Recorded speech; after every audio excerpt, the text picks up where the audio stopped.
नमस्कार दोस्तों, स्वागत है आप सभी का आपके अपने परिवार स्टडी शाला 2.0 में।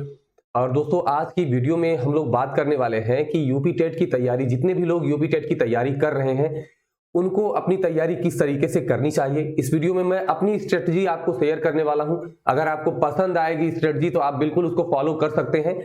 मैंने भी यूपी टेट दिया और पहले प्रयास में मेरा 120 प्लस आया था। मेरा जो एक्चुअल स्कोर था वो 124 था।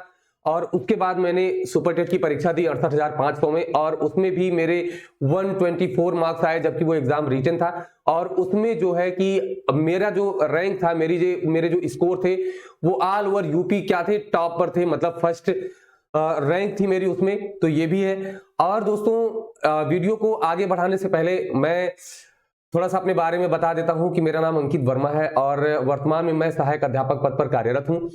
और दोस्तों, मैंने जो है 68,500 और 69,000 दोनों की परीक्षा दी। उसका कुछ कारण था जिसकी वजह से मुझे 69,000 में भी परीक्षा देनी पड़ी। हालांकि मैंने 68,500 में ही ज्वाइन किया है। आप चैनल से जुड़ेंगे तो आपको ये सारी जानकारी धीरे धीरे आपको मिलती रहेगी। 68,500 में मेरे 128 मार्क्स, 69,000 में 128 मार्क्स थे। 68,500 में मैंने बताया कि 124 मार्क्स मेरे आए थे। आज की वीडियो में हम लोग यूपी टेट पर बात करने वाले हैं कि यूपी टेट की तैयारी कैसे आप करें और मैंने कैसे की थी। मैं दोनों चीजें आपको थोड़ी थोड़ी बताऊंगा, तो उससे उम्मीद करता हूं कि आपको कुछ चीजें समझ में आ ही जाएंगी कि किस तरीके से आपको स्मार्ट वर्क करना है। ठीक है, देखिए, कम समय में कैसे स्टडी करनी चाहिए इन सब चीजों की, तो वो भी आपको आगे मैं बताऊंगा। तो इसमें ये भी बात करेंगे कि आपको कितना स्कोर अब यूपी टेट में करना चाहिए, और अगर आपने परीक्षा एक बार दे रखी है तो आप दोबारा परीक्षा दें कि ना दें। बहुत सारे लोगों का ये क्वेश्चन आ रहा था, तो इसके बारे में भी हम लोग बात करने वाले हैं। ठीक है, देखिए, यहां पर एक और बात चल रही है कि जो यूपी शिक्षा चयन आयोग गठित हो रहा है, ठीक है, तो उसमें जो है 1/4 मार्क जो है वो यूपी टेट का जोड़ा जाएगा। हालांकि कुछ लेटर भी आया है उससे रिलेटेड। अब कुछ लोगों का कहना है कि वो लेटर पुराना है, मैंने भी देखा तो थोड़ा पुराना है, लेकिन एक चीज आप ध्यान में ये रखिए कि उसमें ये चीज दी गई है ना कि गठन के बाद जो है ये इस तरीके का प्रोसेस उसमें होगा। तो आप ये बिल्कुल मान के चलिए कि प्रोसेस वही होगा, मतलब कि 1/4 जुड़ेगा। अगर नहीं जुड़ता है तो भी आपका कोई नुकसान नहीं होने वाला है, लेकिन अगर जुड़ता है और आपने लापरवाही की है तो आपका नुकसान हो जाएगा। ठीक है, तो आइए वीडियो को थोड़ा शुरू करते हैं, हम लोग आगे देखते हैं। देखिए, यूपी टेट परीक्षा की तैयारी कैसे करनी है, तो इस बारे में हम लोग बात करने वाले हैं। देखिए, प्रथम प्रयास में 120 प्लस आपको लाना है। मैं आपको इसमें अपनी स्ट्रेटजी भी शेयर करूंगा। हाँ, आप नए हैं तो हमारा चैनल है स्टडी शाला 2.0 ऑफिशियल टेलीग्राम पर, उसे आप ज्वाइन कर लीजिए। यहां पर हम लोग एज ए चैनल नहीं, एज ए फैमिली बिहेव किया जाता है कि आपकी जो भी समस्याएं हैं वो आप हमको बताते हैं, उसका सॉल्यूशन वहां पर दिया जाता है। यहाँ पर जो पीडीएफ है, ताकि आपका टाइम बचे, उसके पीडीएफ भी प्रोवाइड कराए जाते हैं। तो इसके लिए आप चैनल सब्सक्राइब कर सकते हैं, वो वाला। ठीक है, तो चलिए अब थोड़ा थोड़ा मैं आपको बताता हूं। देखिए, सबसे पहले अगर आप यूपी टेट की तैयारी करने जा रहे हैं या कर रहे हैं तो आपको क्या करना चाहिए। तो आपके पास कुछ चीजें होनी चाहिए, ठीक है, जिसके बिना आपकी तैयारी बिल्कुल अधूरी ही रहेगी। तो उन चीजों को समझ लेते हैं। सबसे पहले है आपके पास सिलेबस होना चाहिए। बिना सिलेबस क्या होता है, युद्ध में हथियार की तरह होता है। अगर आपके पास सिलेबस नहीं है तो आप युद्ध में एकदम दिशाहीन हो जाएंगे। ठीक है, तो सिलेबस आपको बहुत ही जरूरी है। उसके बाद क्या है, पीवाईक्यू। ठीक है, पीवाईक्यू का मतलब क्या है, जैसे आप युद्ध में जा रहे हैं, लड़ाई करने के लिए जा रहे हैं, ठीक है, तो क्या करेंगे, आप दुश्मन को जानना भी तो है आपको। बिना दुश्मन को जाने आप युद्ध नहीं जीत सकते। तो ये प्रीवियस ईयर जो क्वेश्चन पेपर होता है ना, ये क्या होता है, ये दुश्मन को जानना होता है कि दुश्मन ने पीछे कौन कौन सी लड़ाइयां लड़ी हैं, ठीक है, और उन लड़ाइयों में क्या क्या इसने प्रयोग किया है। तो उसके हिसाब से हम भी तैयारी करके जाएंगे। तो जो प्रीवियस ईयर क्वेश्चन पेपर होता है, इससे आपको पैटर्न पता चलता है परीक्षा का कि किस पैटर्न पे परीक्षा हो रही है। उसके बाद आपको चाहिए होगा बेस्ट मटेरियल। ठीक है, और बेस्ट मटेरियल आपको स्टडी शाला जहां पर आप जुड़ रहे हैं यहां भी आपको प्रोवाइड कराया जाता है। आप प्लेलिस्ट में जाएंगे तो बहुत सारे सब्जेक्ट यहां पर पढ़ाए गए हैं, आप उनको देखिएगा। यूपी टेट के लिए और भी चीजें यहां पर शुरू होने वाली हैं, तो उसके लिए भी आप जुड़ सकते हैं। उसके बाद सबसे जरूरी होता है बेस्ट गाइडेंस, क्योंकि यूट्यूब पे इतने सारे लोग हैं। मैं नहीं कहता कि आप यहां से गाइड लीजिए, कोई दिक्कत नहीं, आप कहीं से भी लीजिए, लेकिन पहले आप परख लीजिए कि वो बेस्ट मिल रहा है कि नहीं मिल रहा है। ठीक है, क्योंकि बहुत सारे लोग हैं, गाइड आपको इतना करेंगे कि आप भ्रमित हो जाएंगे। तो इन सब चीजों से थोड़ा सा बचना है। और सबसे मोस्ट क्या है, मोस्ट इंपॉर्टेंट है कि आपके अंदर विल पावर होनी चाहिए। ठीक है, अब आप कहेंगे कि विल पावर से क्या मतलब है। विल पावर का मतलब यह है कि इच्छा शक्ति होनी चाहिए। अगर आपके पास परीक्षा में टॉप करने, अच्छा स्कोर करने, क्वालिफाई करने और नौकरी पाने की एक इच्छा शक्ति होगी, तीव्र इच्छा शक्ति होगी, तो ही आप सुबह इस ठंड में 5 डिग्री टेम्परेचर में उठ के ना, तभी आप 4 बजे उठ के पढ़ पाएंगे। नहीं तो क्या होगा, 7 बजे तक सोए रह जाएंगे, सोचते रह जाएंगे, कोई काम नहीं कर पाएंगे।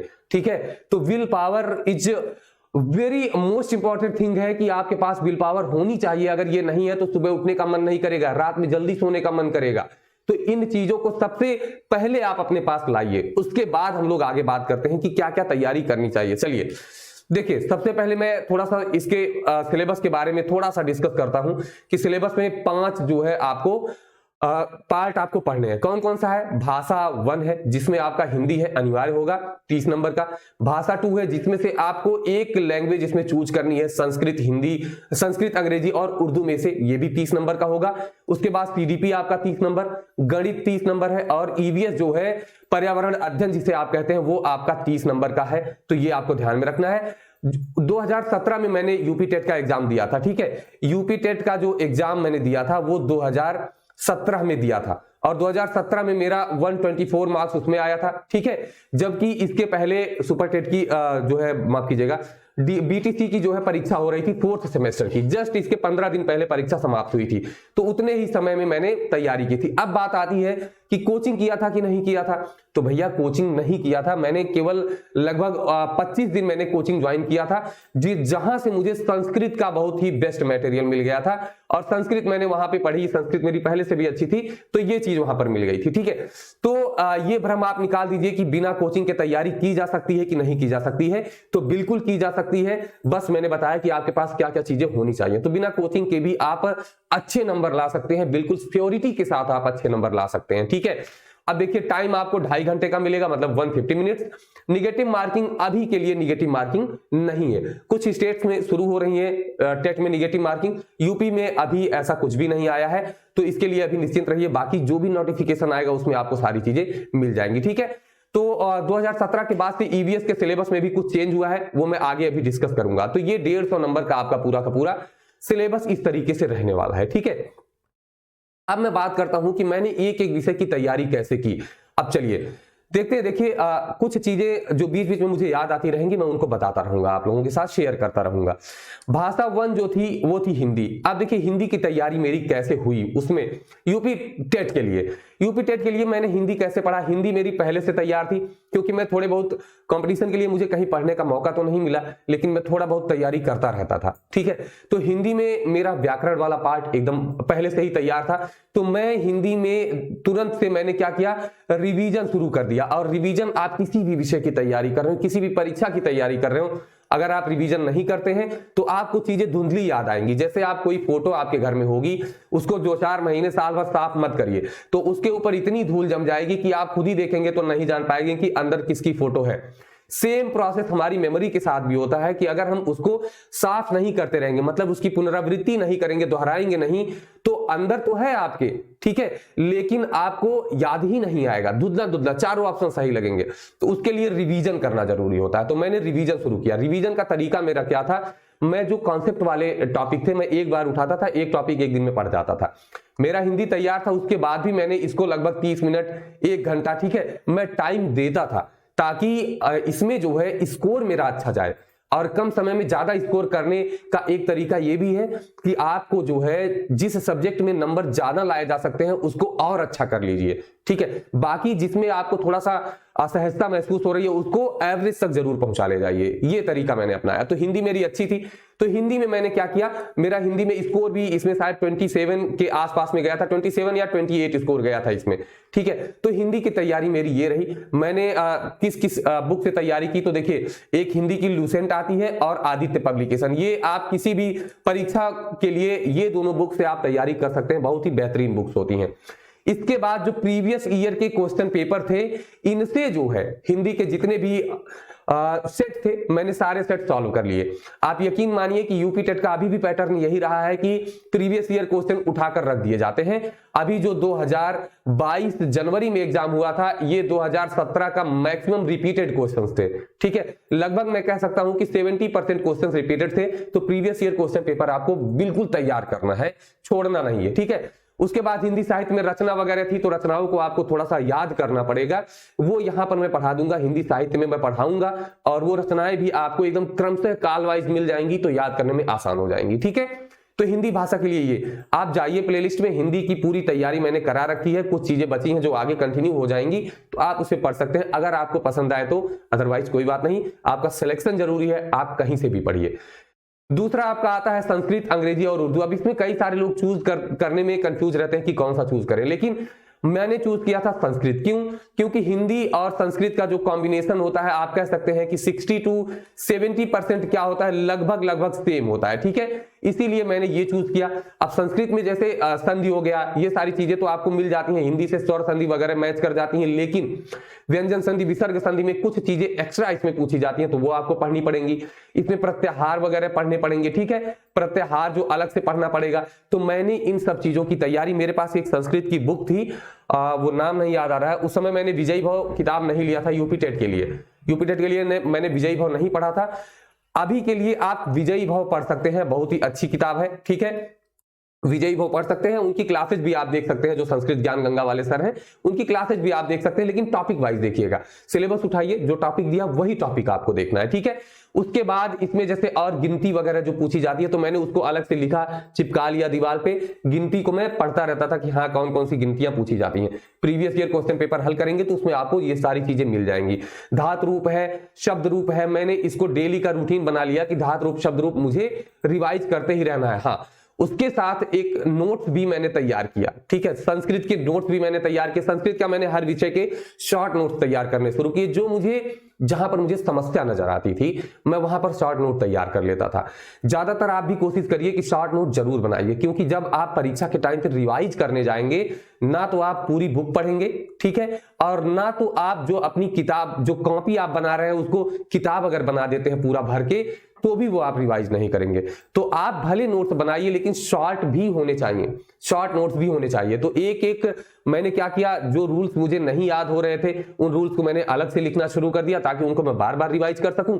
उन्हीं से जोड़ करके मैं मेन वाला टॉपिक भी रिवाइज कर लेता था। तो इस तरीके से मैंने संस्कृत की तैयारी की। बात करें सीडीपी की, तो ये मेन फैक्टर होता है थोड़ा सा आपको सुपर टेट और यूपी टेट दोनों के लिए। ठीक है, तो सीडीपी की तैयारी मैंने कैसे की, तो उस समय बीटीसी के लिए एक पतली सी सीरीज आती थी, राजन करके उसका नाम था, तो मैंने उसको पूरा पढ़ा खूब अच्छे से, क्योंकि किताब थी ही पास में। उस समय जो है बीटीसी की परीक्षाएं चल रही थी, तो वो किताबें थी ही। उसके बाद मेरे पास जो बीटीसी की बुक्स थी मैंने उसको पढ़ा, और एससीईआरटी की बुक मैंने यूपी टेट के लिए नहीं पढ़ा था। तो आप एक तरीके से सिलेबस उठाइए। मैं उस समय यूट्यूब पे इतने ज्यादा साधन नहीं थे, एक रीजन ये भी था उस समय नंबर कम आने का, क्योंकि आपके पास सीमित संसाधन होते थे। जब से कोविड आया तो सारे एजुकेटर्स जो हैं वो ऑनलाइन आ गए हैं, यूट्यूब पे आ गए हैं, आपके पास आप घर बैठे आराम से पढ़ सकते हैं। उस समय कोचिंग ही, ऑफलाइन कोचिंग ही एक बेस्ट ऑप्शन होता था, तो कोचिंग करने का कुछ खास मौका नहीं मिला। तो बाल विकास का मैंने जो भी सेशन किया उसमें कुछ ये किताबें थी, लूसेंट की एक किताब थी, ठीक है, तो मैंने इसके लिए काफी कुछ पढ़ा। यूट्यूब पे मैं जाता था, प्रैक्टिस के लिए क्वेश्चंस देखता था, जो मुझे लगता था कि ये मुझे नहीं आ रहा है तो मैं उस क्वेश्चन को अलग से नोट करता था, उसके बाद में उसको बार बार देखता रहता था ताकि वो चीजें मुझे याद हो जाए। तो बाल विकास की तैयारी आप भी इस तरीके से एकदम अच्छे से कर सकते हैं। ठीक है, मैथ की अगर बात करूं तो मैथ मेरी पहले से ही अच्छी थी, और मैथ में मेरे 29 मार्क्स आए थे यूपी टेट में, और इसको फिर भी मेरे मैथ अच्छी होने के बाद भी मैंने इस पे समय दिया। कैसे समय दिया, मैं एक चैप्टर एक दिन में पढ़ने लगा। ठीक है, मतलब एक चैप्टर एक दिन में, वो 30 से 40 मिनट या जो भी टाइम इसमें लगता था, मैं उसके कॉन्सेप्ट अपना क्लियर कर लेता था, उसके बाद नेक्स्ट पर मैं बढ़ जाता था। तो मैथ का केवल मैं रिवीजन करता गया, और वहां पर जाने के बाद ये हुआ कि सारे क्वेश्चंस आते रहे और सॉल्व भी हो गया। ठीक है, ईवीएस की मैं बात करूं तो उस समय ईवीएस में केवल पर्यावरण ही था। अब क्या हो गया है, अब विज्ञान भी हो गया है। ठीक है, विज्ञान भी है, इतिहास भी है, ठीक, भूगोल भी है, और संविधान भी है। ठीक है, इसमें जो है इसके बाद आपका पर्यावरण भी इसमें जुड़ा हुआ है। ठीक है, हाँ, तो पर्यावरण मैंने ऊपर लिख दिया है। तो इतनी सारी चीजें अब की बार में आपकी आई हैं। ठीक है, तो इस सिलेबस में अब की बार आपको ये चीजें भी कवर करनी पड़ेंगी। उस समय केवल पर्यावरण था, तो मैं पर्यावरण की कहानी आपको बताऊं कि मैंने इसको जो है YouTube से ही तैयार किया था। मेरे पास दृष्टि की एक किताब थी, काफी मोटी किताब थी, तो मैंने छांट के उसमें से केवल पढ़ा, ज्यादा चीजें नहीं पढ़ी। उसके मैंने शॉर्ट नोट बनाए, वो नोट्स मेरे पास है नहीं, अदरवाइज मैं आपके पास आप लोगों के साथ अब तक शेयर कर चुका होता।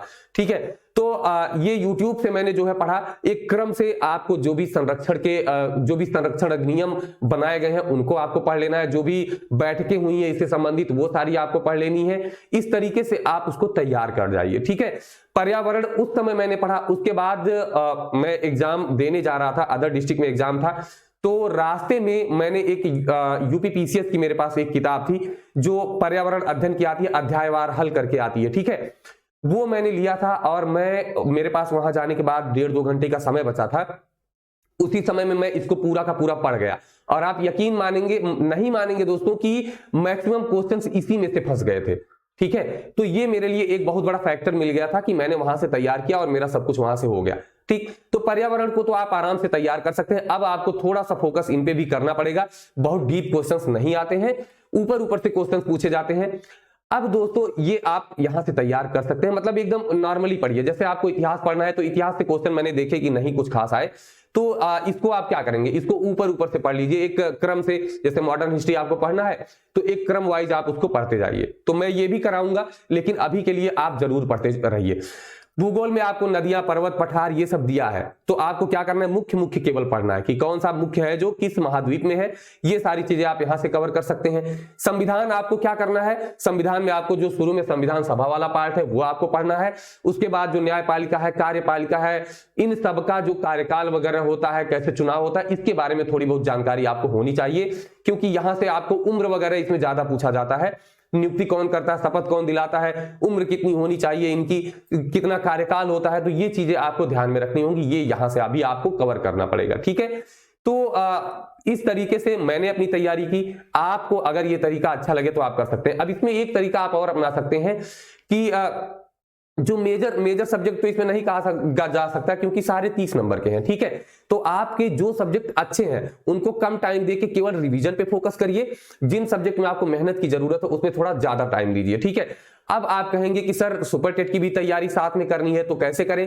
अगर आप यूपी टेट पढ़ रहे हैं तो जितने भी सब्जेक्ट अभी आपने देखे ये सारे सब्जेक्ट सुपर टेट में भी आने वाले हैं। जैसे हिंदी सुपर टेट में कितना आएगा, हिंदी आपका आएगा 20 नंबर सुपर टेट में, ठीक है। संस्कृत आपका 10 नंबर आएगा सुपर टेट में, 30 नंबर। उसके बाद सीडीपी भी आपका 30 नंबर आएगा, 60 नंबर। मैथ आपका 20 नंबर आ रहा है, 80। और ईवीएस आपका करंट अफेयर्स अगर आप देखते हैं मिला के 40, तो 120 नंबर जो है आपका। और साइंस भी देखिए पर्यावरण में पूछा है, ठीक है, तो 10 ये, ठीक है। तो 130 नंबर जो आपका है वो मैच कर जाता है किससे, सुपर टेट से मैच कर जाता है यूपी टेट का, ठीक है। तो अगर आप यूपी टेट की तैयारी अच्छे से कर रहे हैं तो आप ये मान के चलिए कि आप सुपर टेट की भी 30 नंबर की तैयारी एक साथ करते हुए जा रहे हैं, ठीक है। तो इस तरीके से आप इसको तैयार करना शुरू कर दीजिए। अब थोड़ा सा मैं आगे बात करता हूं कि टारगेट स्कोर कितना रखें। तो मैंने पहले बताया कि 120 प्लस ही अपना टारगेट स्कोर रखिए।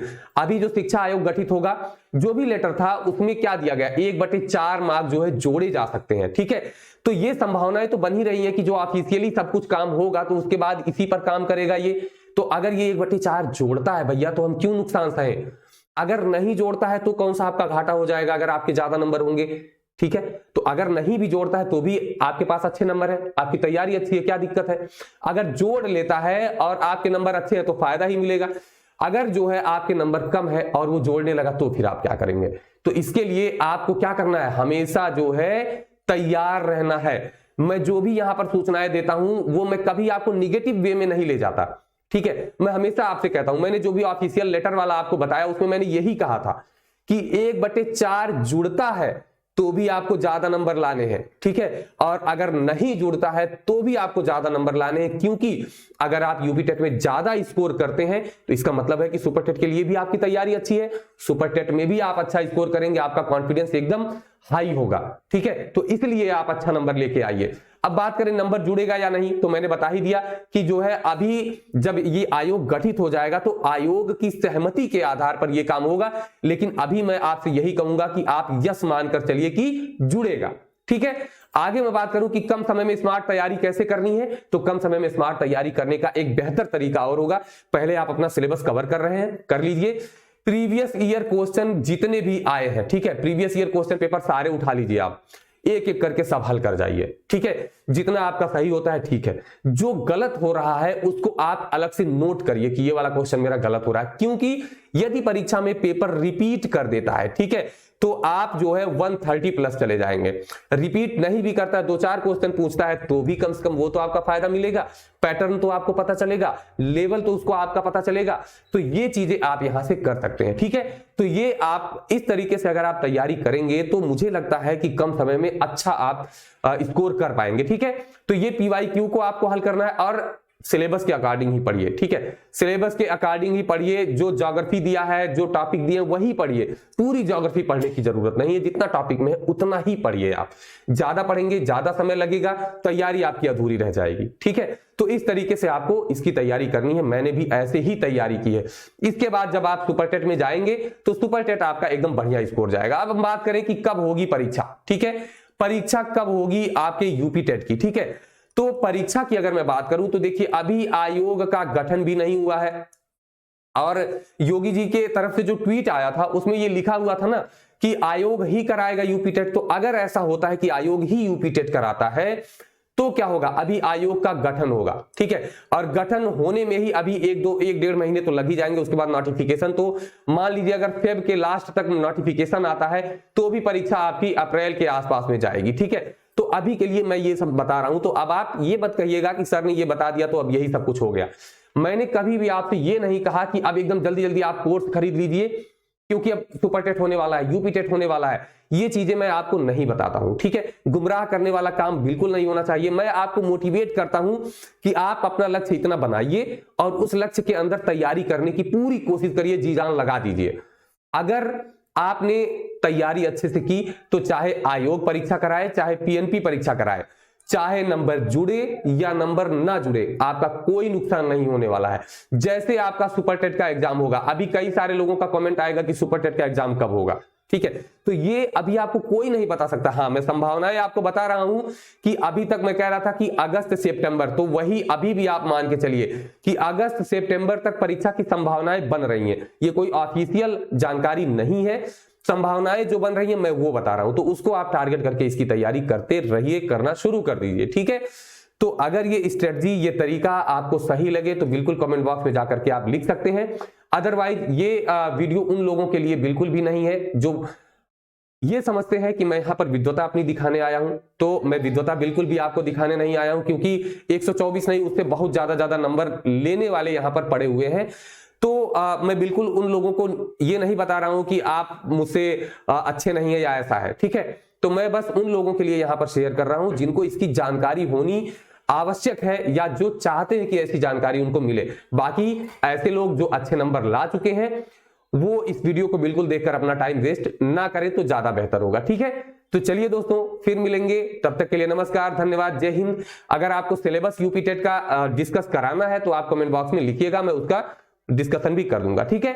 तो चलिए फिर मिलेंगे, तब तक के लिए नमस्कार, धन्यवाद, जय हिंद।